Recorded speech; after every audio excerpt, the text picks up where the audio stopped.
Friends, आज की हम इस वीडियो में प्ले स्टोर से टर्मैक्स को डाउनलोड करेंगे और उसको अपडेट करेंगे।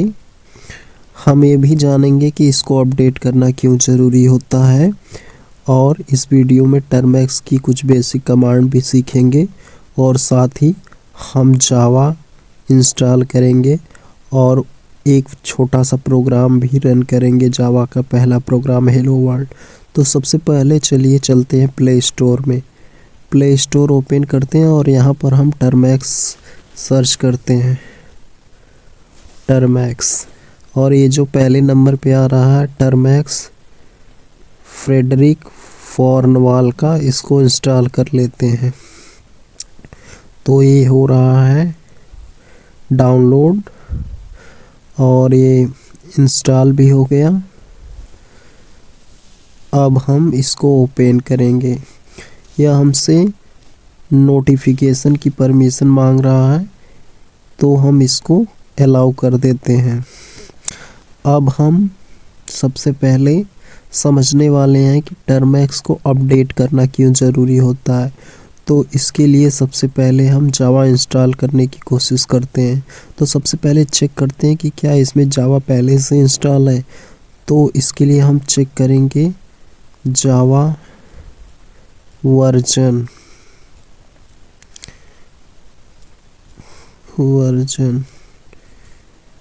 ये कह रहा है कि the program Java is not install, मतलब इसमें जावा इंस्टॉल नहीं है। और इसमें इंस्टॉल करने का तरीका भी दिया है। हालांकि इसमें जावा का लेटेस्ट वर्जन दिया है। कई बार ऐसा होता है कि इसके पास लेटेस्ट वर्जन नहीं होता है, तो हम उस लिए जो है हम इसको अपडेट करते हैं। तो फिर भी चलिए हम अपडेट कर लेते हैं सबसे पहले, इंस्टॉल करने से पहले। तो अपडेट करने के लिए सबसे पहले हम जो है इंटरनेट से जो इस सिस्टम में जो टर्मैक्स में सॉफ्टवेयर इंस्टॉल है उसकी लेटेस्ट वर्जन की लिस्ट इंटरनेट से मंगाते हैं। इसको मंगाने के लिए सबसे पहले हम pkg अपडेट लिखेंगे। इससे होगा क्या कि इंटरनेट से उस सभी सॉफ्टवेयर की लिस्ट आ जाएगी जिसमें उसके लेटेस्ट वर्जन होंगे जो सॉफ्टवेयर हमारे इस टर्मैक्स में इंस्टॉल हैं। तो ये रन करते हैं। ये लिस्ट आ गई है। अब जो है इस लिस्ट के अकॉर्डिंग हमें अपने सिस्टम के सारे सॉफ्टवेयर को अपडेट करना है। तो अपडेट करने के लिए pkg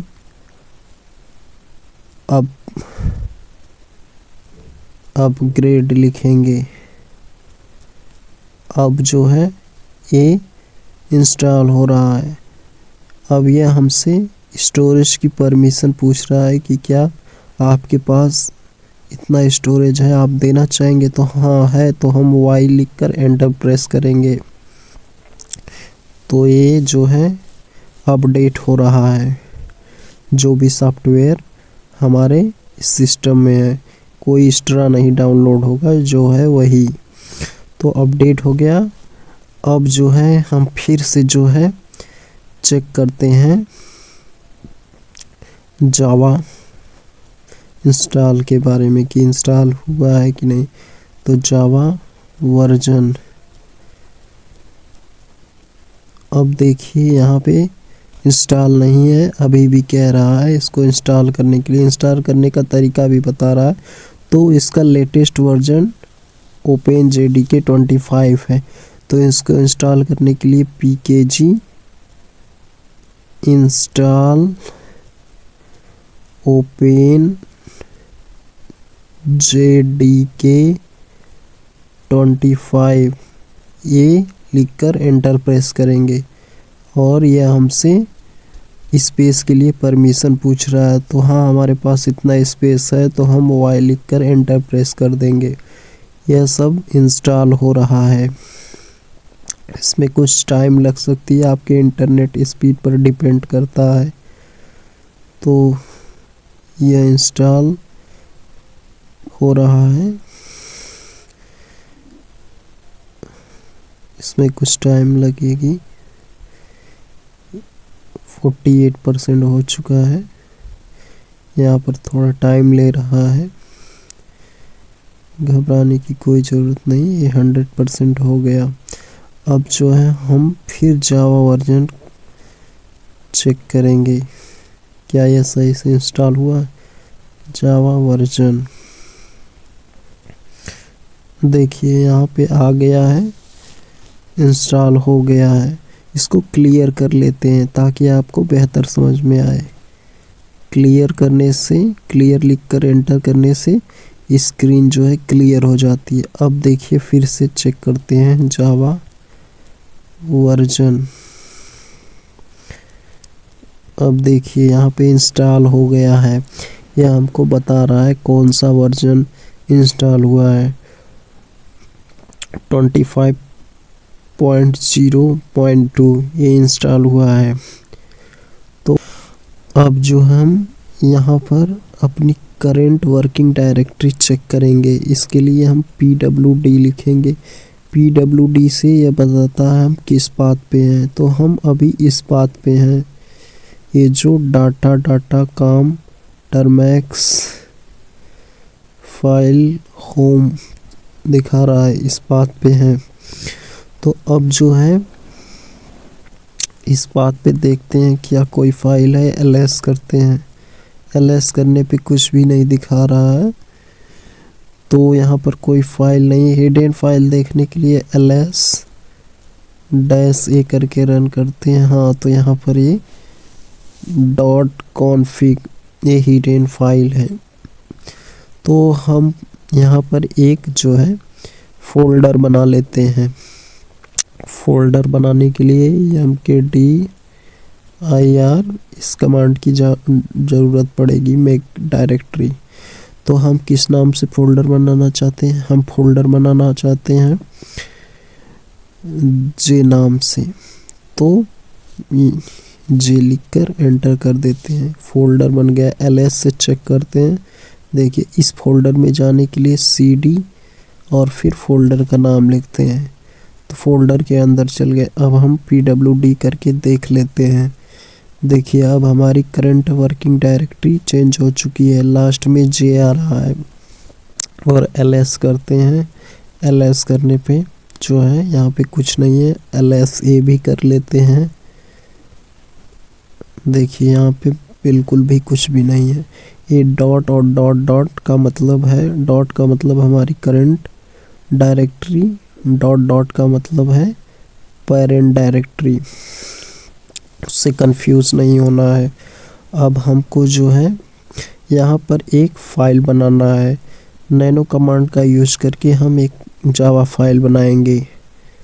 नैनो, और हम फाइल का नाम लिखते हैं, कुछ भी नाम लिख सकते हैं। हम यहाँ पर नाम लिख देते हैं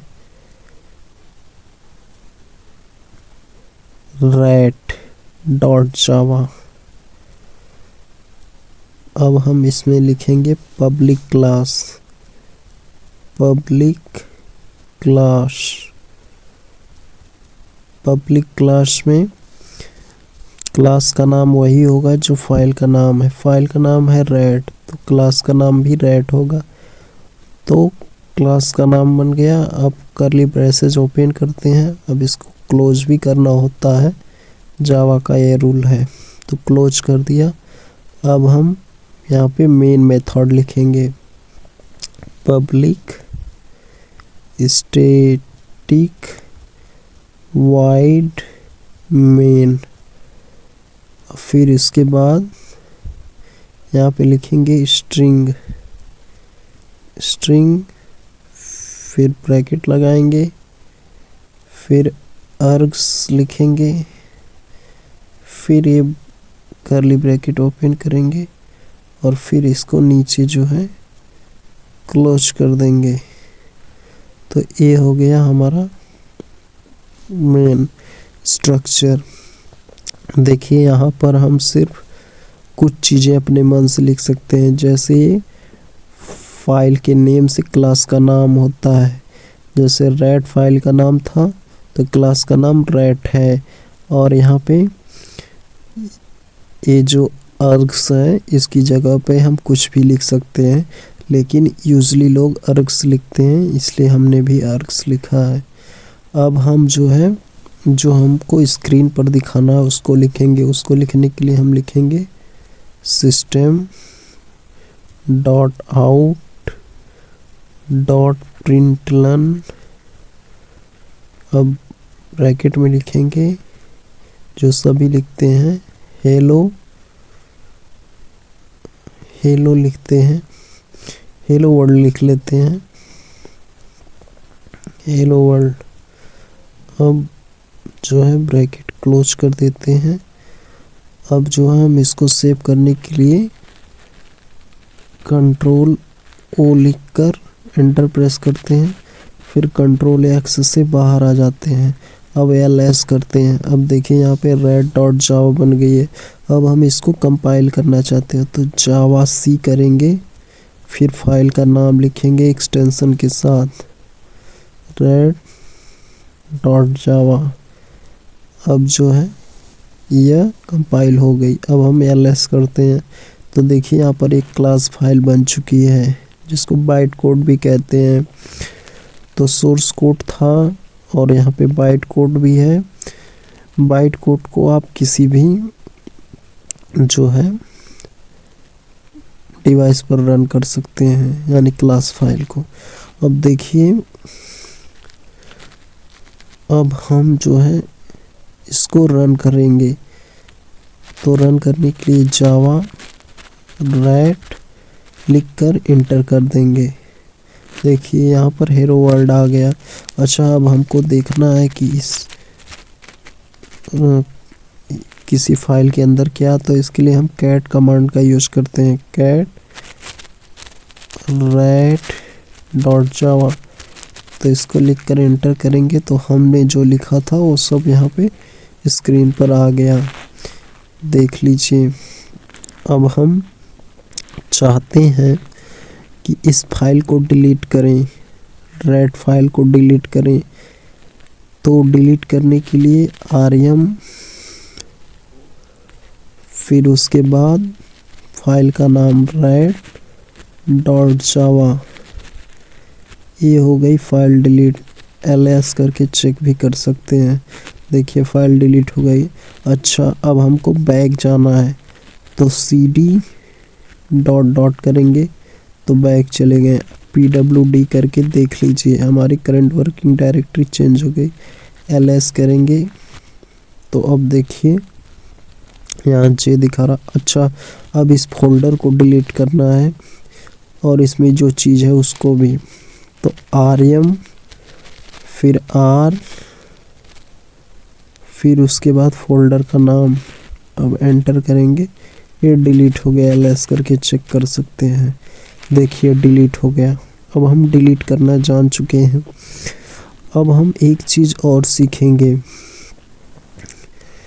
हम किसी फाइल को रीनेम कैसे करते हैं।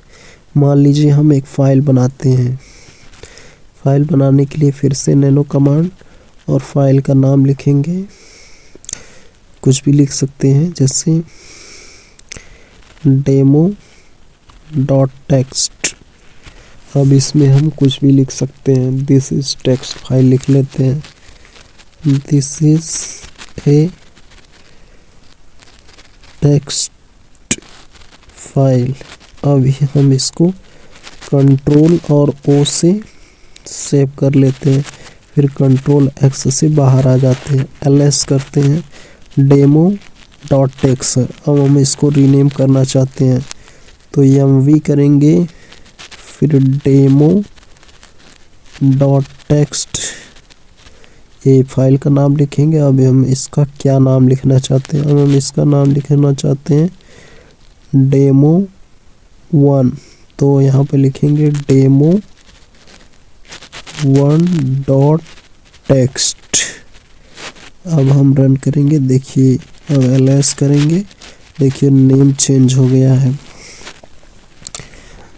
अब नेम भी चेंज करने आ गया। अब हम इसको कॉपी करना चाहते हैं इसी पाथ पे, तो हम cp लिखेंगे, फाइल का नाम लिखेंगे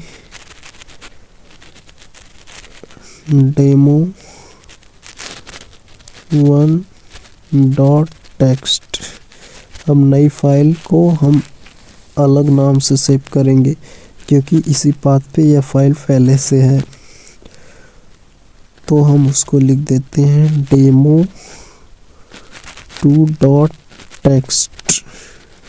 अब हम इसको रन कर देते हैं, फाइल कॉपी हो गई है। एलएस करते हैं, देखिए यहाँ पर 2 फाइल बन चुकी है। अच्छा, अब हम इसको demo2 के अंदर देखते हैं क्या वही टेक्स्ट है। कैट कमांड का यूज करेंगे, कैट demo2.txt। देखिए वही चीज़ है। तो इस तरह से हमने कुछ कमांड के बारे में जानकारी ले ली है इस वीडियो में। अब जो है आज के लिए इतना ही काफ़ी है। फिर आप जिस टॉपिक पे चाहते हैं उस टॉपिक पे कमेंट कीजिए। Thanks for watching.